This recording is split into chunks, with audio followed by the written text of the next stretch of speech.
আসসালামু আলাইকুম। কোনো কিছু দিয়েই ভাত খেতে পারছো না, তাহলে একবার হলেও এই রেসিপিটি করে দেখো।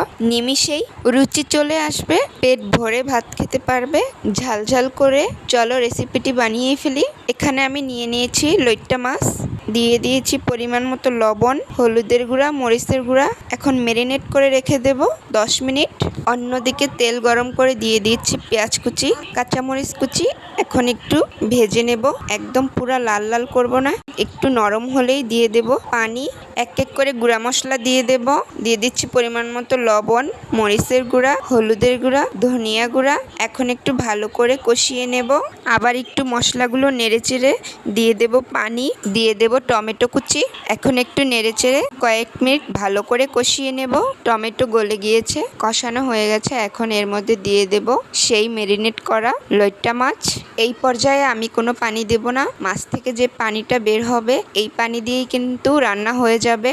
দেখেই বুঝতে পারছো মাছ থেকে কিন্তু অনেকটা পানি বের হয়েছে। আর এই লইট্টা মাছ কিন্তু অনেক নরম হয়। যেহেতু আমি লইট্টার ঝুরি ভাজা করছি, এজন্য আমি মাছগুলো ভেঙে নিয়েছি। আমি কিন্তু কোনো কাটা ফেলে দেইনি, কারণ কাটা খুব নরম সফট হয়ে থাকে। তোমরা চাইলে কাটা ফেলে দিতে পারো। কিছুটা পানি কমে আসলে দিয়ে দিয়েছি ধনিয়া পাতা কুচি।